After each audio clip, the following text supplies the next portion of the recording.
Well, it's good to be back with you. I was in Guatemala all last week, and I heard Anna, our student pastor, did a tremendous job, right? Thank you, Anna, for filling in for me. We had a great group in Guatemala. Let me show you a picture of my people. They did such a fantastic job. There we go. There were 39 of us. We're on this really high uphill. You can't see it here, but I passed out on the way up because it was so high. It was like... It was a bit of a walk, yeah. This would have been a double black diamond on a snow mountain, okay? This was serious. We got up there, great group, and we got to do all kinds of really fun stuff. We have this cool partnership with the Edgewater Athletic Department where we get to take a bunch of leaders on student athletic teams, and we get to talk about leadership from a Jesus perspective and what that looks like, and we get to talk a lot about Jesus. This is a church trip. Now, don't get me wrong, this is a church mission trip, and it's all run through us and everything. Can I tell you something? When you participate around here and you're so generous, so many of you are so generous, thank you for that. You make that trip happen, and it's so good every year, and it's a blessing to my heart and to the heart of those kids, but also in the lives of all the Guatemalans we show up and talk to in very broken Spanish on my part, right? Oh, man. We get to do a lot of cool stuff. So we build a house while we're there, which is a lot of fun. And I don't know if you can imagine this, but many of the people that we are building houses for, they live in a shack that you wouldn't put your lawnmower in, most of you. It's corrugated metal all around. And there's beds and lazy boys that maybe you would find on the side of the road here sometime.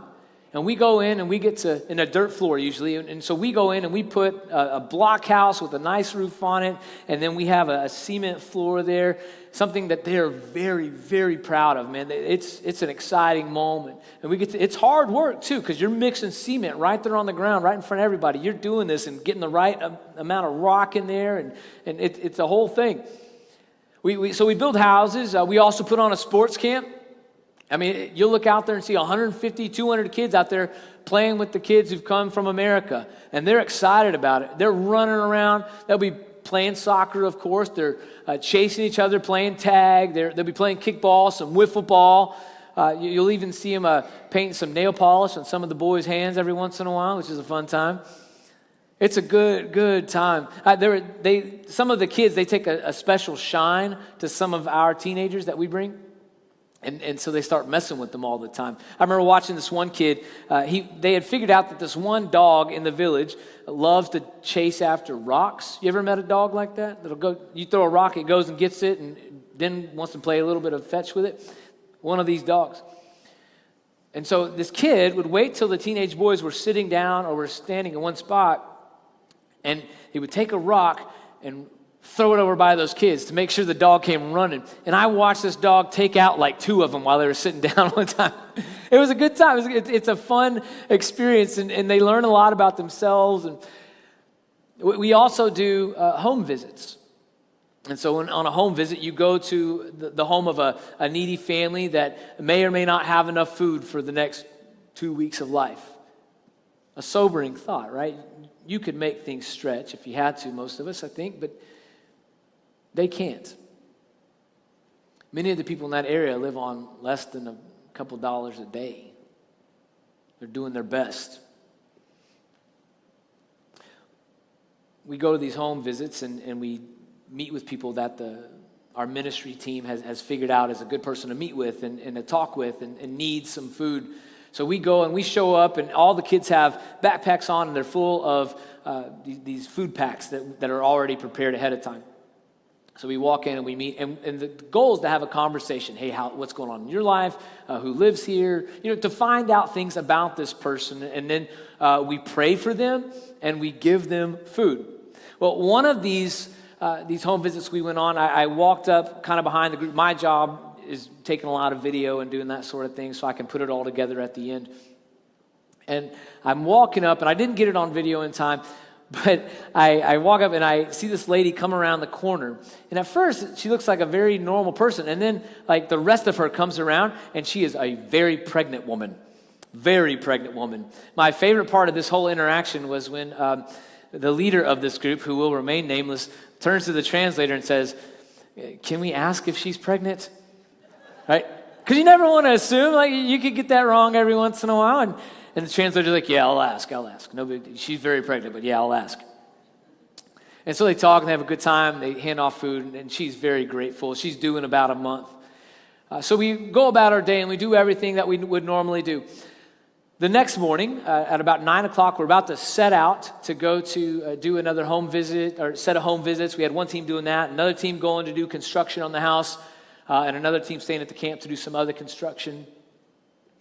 Before we head out, the head person for our missionary organization walks over to us and says, "Hey, you did this home visit yesterday." And we went, yeah. "Well, she went into labor last night. She died. The baby lived." It was this stark reminder of how different life can be in other places. Think about that. Let it hit you, man. Like, she told us, and it just went over us. I mean, it just washed all over you. Like, how could that happen? She was just right there, and she was fine, and she wasn't due for another month. And why didn't she go to a hospital? Oh, yeah, they don't have a hospital out here, and it costs a lot of money that they don't have to do this. And now this baby, we got to figure out how we're going to get Enfamil to this kid. Like how are they going to do this?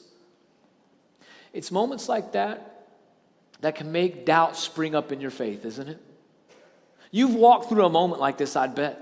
Maybe not that exact one, but one that just shook you to your core, one that you couldn't explain away very easily, one that you couldn't just give some kind of old trite saying that you heard from somebody else sometime, right? Where you said, "Well, God works in mysterious ways." Man, when somebody says something like that in a moment like that, I just want to look back at them and go, "Well, those ways are dumb. I don't like them."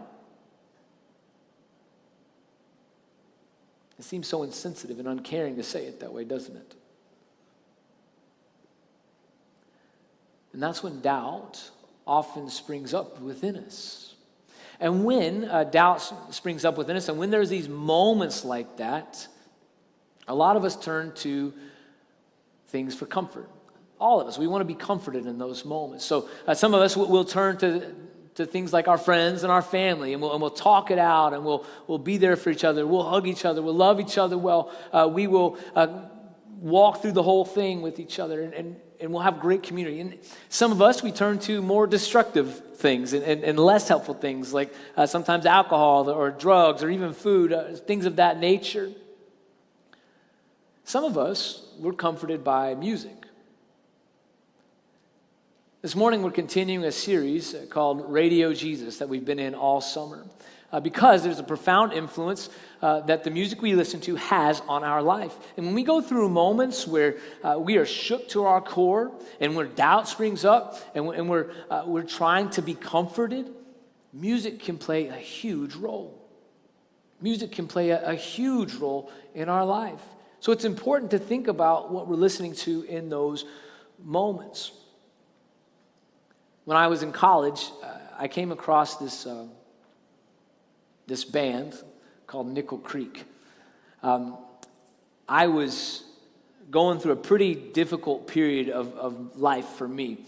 I grew up in church, but I grew up in a church that, for me, didn't really delve into the deeper sides of Scripture or theology or anything like that. And it worked for them. It didn't work for me. As I got a little bit older, things got more difficult. I knew all the stuff I thought I should know, but I didn't know what I didn't know. I remember getting prepared to go off to this little small Division III Christian university, and I was going to take an Old Testament class in a theology class and this class. And I remember thinking, this is going to be easy. I know all the stories from the Bible. I even said that to my mom and dad. I was like, oh, this is going to be simple. I already know all these stuff. It's not going to be hard at all. I won't have to even study. Boy, was I wrong.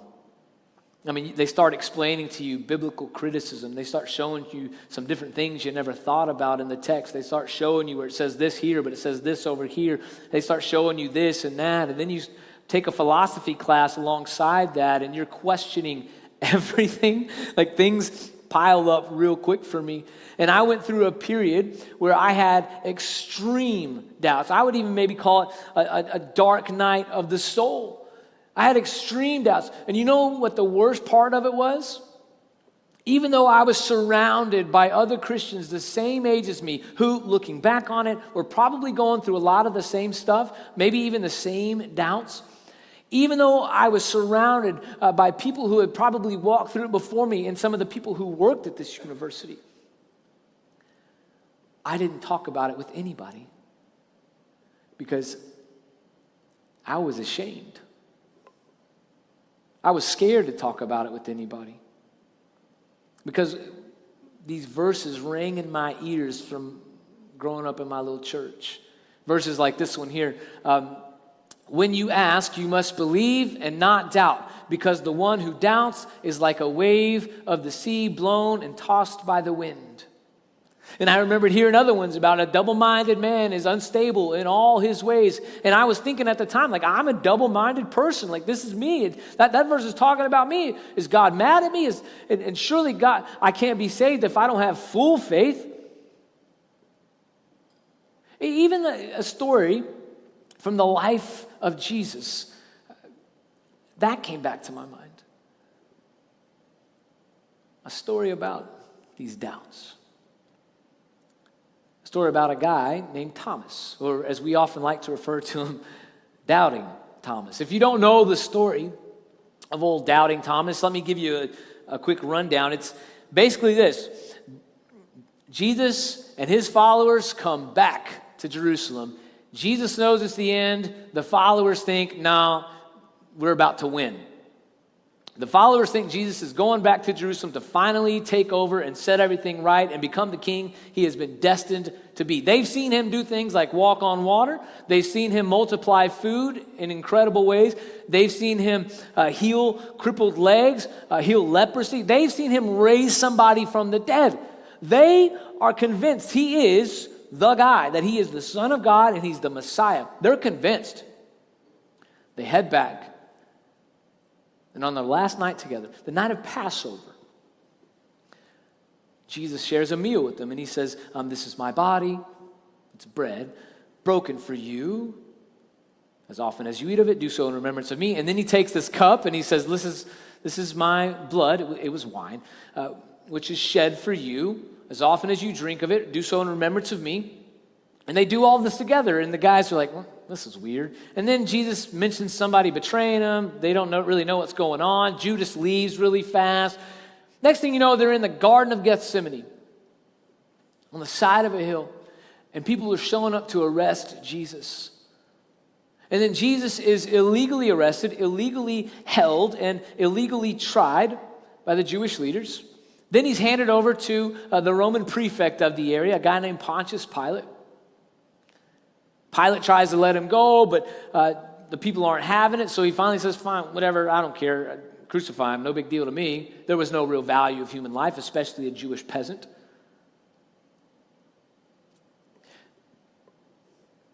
And that's where it is, right? Jesus died and was placed in a borrowed tomb. And so all the followers of Jesus either held it together or ran. That's what we would do, right? If we were all connected to one person who had done something, a lot of us would try to hide, others of us would try to get together maybe. And so a lot of the followers of Jesus kind of holed up in this one room and they locked the door and wouldn't let anybody out. And they stayed like that, super quiet, because they knew that if anybody found out where they were, then these chief priests and other Jewish leaders might come looking for them too. They were terrified, as you would be. This all happened on a Friday, and on a Sunday morning, there was on the door. Everybody got quiet. And then another. So they go and they look outside, and it's one of the ladies of their group, and they open the door and like, hey, be quiet, what are you doing? She's out of breath, and she says, you got to understand, I went to the tomb. And they say, yeah, we know you went to the tomb to do the spices and all the stuff. And she says, no, you don't understand. His body's not there. His body's not there. And it's because he told us to come tell you that he's been raised from the dead. He's back. And they go, what? And two of them take off running.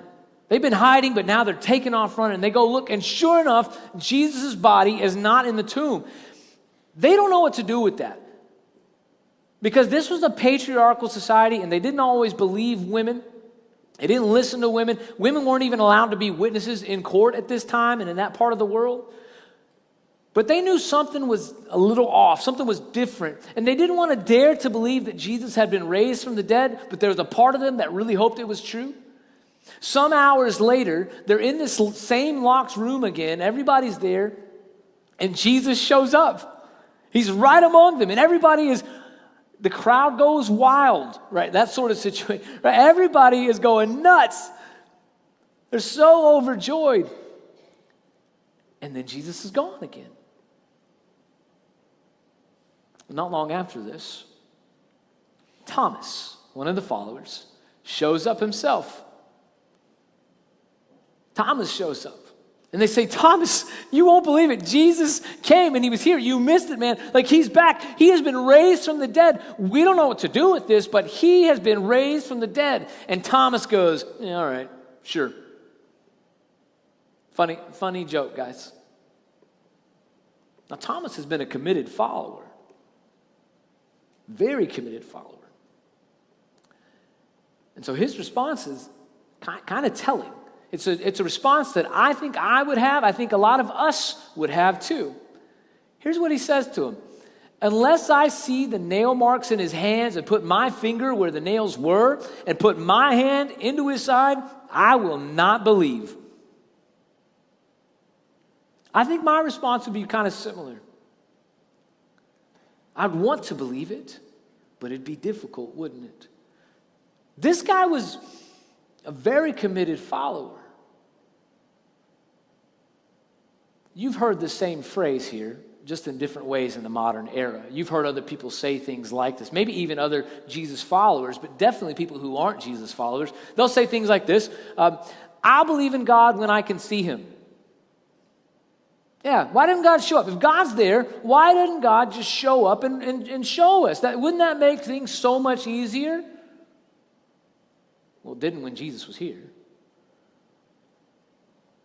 You've also heard people say this, I can't believe in a God who allows evil. When there's this much evil in the world, when a lady on a Guatemalan hillside dies in childbirth and leaves this little girl, I can't believe in that. Or maybe you've heard this, I don't hear anything when I pray, so God must not be there listening. All these expressions of doubt.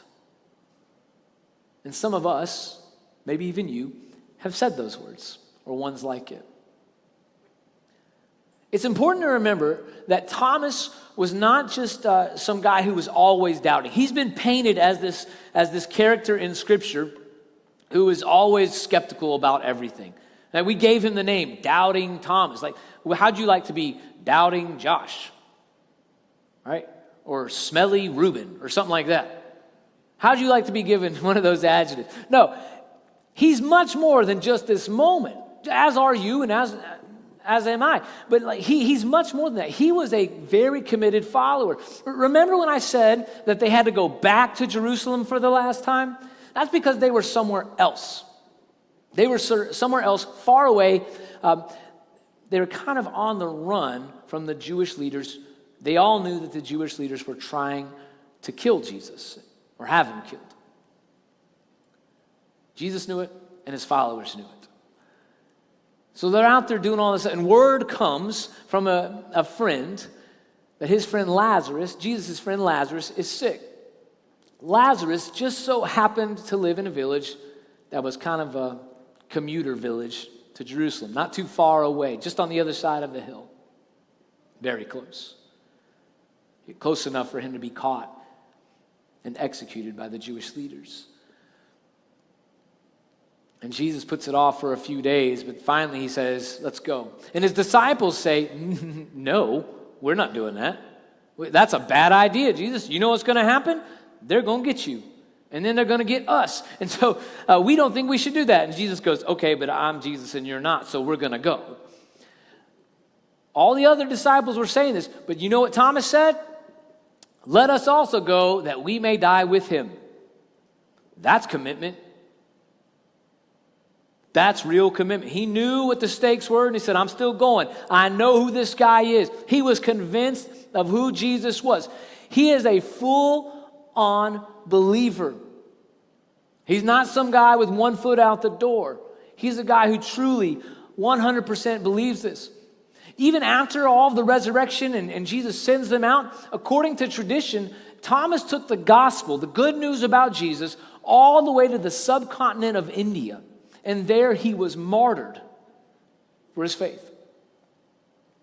There are still Christians today in India that call themselves St. Thomas Christians. They trace their lineage all the way back to St. Thomas.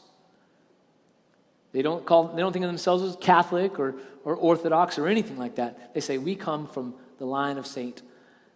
Thomas. He was a believer. He really believed. But for whatever reason, he just couldn't believe in that moment right there after the resurrection. And the truth is, I think all of us who follow Jesus have sometimes ventured into this space.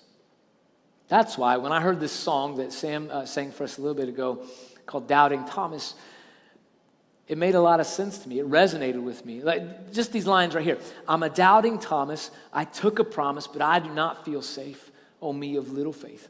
Right? I was a Christian. I had given my life to Jesus. I told other people about Jesus. But for whatever reason, in that moment of my life, with all the things I was questioning and all the things I was thinking about, I did not feel safe. And I couldn't prove it to myself. And I felt wrong. Like, what if I'm wrong about this? I also felt called to ministry. And I told others I was called to ministry. I was at that school preparing for ministry. I was going to be a high school English teacher and a football and baseball coach. That was my plan. Because I didn't know pastors could get paid full time. I didn't even know that was a thing. I thought you had to volunteer all the time. I'm glad that's not true anymore, right? I had no idea. So I was going to be this bivocational youth pastor who was also a high school coach and English teacher. And here I was, training for ministry and having all of these doubts, and I felt such shame about it. But really, I wondered, like, how could I tell anybody about God ever if I don't know? Right? Like, so this line really stayed with me. Can I be used to help others find truth when I'm scared I'll find proof that it's a lie? Can I be led down a trail dropping breadcrumbs that prove I'm not ready to die? Like I'm still looking back and making sure I can make my way out of here if I go too far. I don't want to say too much. I don't want to commit too much to this. I think a lot of us have been here, haven't we? I think a lot of us have been in this place where we say, how could I possibly tell others about Jesus when I don't know for sure? How can I possibly tell others about Jesus when I definitely have some doubts, when I definitely think that it isn't certain? How could I possibly keep going with this? But we don't often talk about it. We don't often talk about it. It's a difficult thing. Can I tell you this? Just like Thomas, your doubt doesn't disqualify you. There is space for you in God's family. There is space for you in this local body of believers. There is room for your doubts. God's not afraid of your doubt. God's not afraid of my doubt. God is big enough to handle all of those things. The reality is, every person who follows Jesus, in my experience, has had some kind of doubt within them at some point in their life. And it's not the end of the world, and it's not the end of you, and it's not the end of your faith. God is still there with you. The trouble is that so often in church, we've resorted to using guilt and shame as tactics to move people in a direction and keep a group together. That's not helpful, though. It's not helpful, and I would also say it's not the way of the cross. It's not the way of Jesus. I think there was a time in previous generations where this tactic, even though it wasn't helpful, it worked. And I would say that those of you who are in my age group and below have probably experienced from grandparents or even great-grandparents, this move of guilt and shame tactics. Now, let me speak to my grandparents and great-grandparents in the room. If I'm talking about your age group, that doesn't mean you're bad. I'm not saying this at all. I'm saying this was a tactic that was used, and you passed it on, many of you. If you do that to someone in my generation, especially a personality like mine, here's what happens. You try to guilt and shame me now. I dig my heels in, and I don't let you do that to me. And that's what the American church is experiencing with its younger generation now. They're digging their heels in and saying, we don't have to listen to you. You don't scare us. And what a lot of them are doing is walking right out the church doors and not coming back. Because guilt and shame don't work anymore. And they've never been healthy. There's room for your doubt. There's room for it. It doesn't make you a bad person. It doesn't make you a bad Jesus follower. In fact, I think it might make you a better Jesus follower. I think it bolsters your faith a little bit because you have to go through something. Having doubt is not the same thing as denial. Doubting is not the same thing as denying. Look at Thomas. He was a believer and he did incredible things, but even he had this moment of doubt where he had to walk through. He just had to go through some stuff to get to that point where he was past the doubt, where he was willing to go further than he had ever gone. But doubt doesn't disqualify you. Doubt doesn't keep you from doing the things God has called you to do. Doubt doesn't ultimately keep you from God either, does it? That's why that song can conclude like this. I'm a doubting Thomas. I'll take your promise. Though I know nothing's safe. O me of little faith. It's an embrace of God. Even though I can't prove it. Even though I know it's not entirely safe, even though I know I may be wrong about this, I'm still going to take a chance and I'm still going to go forward with this. I'm still going to do this. Because life's not over just because you have doubts. Your faith isn't over just because you have doubts. There's room for it. You just have to make the decision that you're going to keep following Jesus. See, doubt is not the opposite of faith. Rather, it is the proof that there is faith there to begin with. See, when you remove doubt, all you're left with is certainty or unbelief. And we really don't have a lot to be certain about. And definitely don't want to go with unbelief. See, think about it. The things that you can actually be certain about, what are they? For me, it's like math. That's it. I mean, you might say, I'm certain that the sun is going to rise in the morning. Are you? What if there's a massive asteroid coming and the government just didn't tell anybody about it? See, now I'm putting stuff in your head, right? It's possible, though. That is out there. That is a possibility. So you can't be exactly certain. You can't be certain that you're going to wake up in the morning. You may be totally healthy and fine as far as you know, but you can't be certain that you're going to even make it home from this place. Now, what you do and how we all operate is within the realm of certitude. Like we act as if we're certain, even though we're not entirely certain. It's kind of like you got a huge germaphobe who wants to live in a bubble, but they still have to recognize that even within the bubble, there's going to be some germs in there every once in a while. They just exist. They're there. Doubts exist. They're there. So when you're tempted to disqualify yourself as a follower of Jesus, when you're tempted to just give up, when you're tempted to hide and be ashamed of all of these doubts and all that stuff, I want you to remember this. If you don't remember anything else, remember this. Doubt is an opportunity for faith, not the denial of it. It's an opportunity for your faith to grow. It's an opportunity for your faith to touch somebody else's life. This is a moment that you have an opportunity for. The very fact that you have doubt and you're still holding on to your faith tells me that you want to believe in that thing. Now, here's what I think this means. We have to talk about what this means for people. As a believer, if you're a believer, I think there's three things it means for us. The first is that we don't embrace shame. We're never going to embrace shame. Shame on others or shame for ourselves. We won't allow it to take place. It also means that we use doubt to remember that we have faith. Like, you have doubt, that means you must have faith somewhere too. It also means we use doubt to grow our faith. We're going to take some time. We're going to research this stuff. We're not just going to believe everything that everybody else ever said. We're going to take some time. We're going to research this stuff. I'm going to dive headlong into all of the things causing my doubts.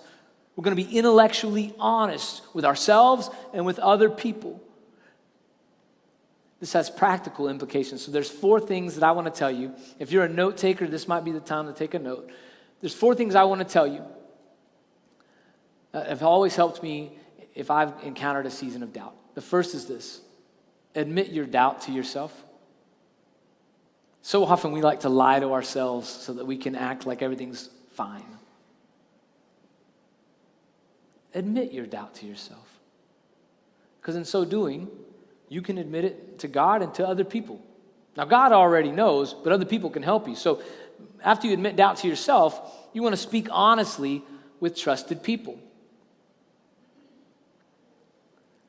Trusted people. Not everybody. Trusted people. Not some random person on the internet.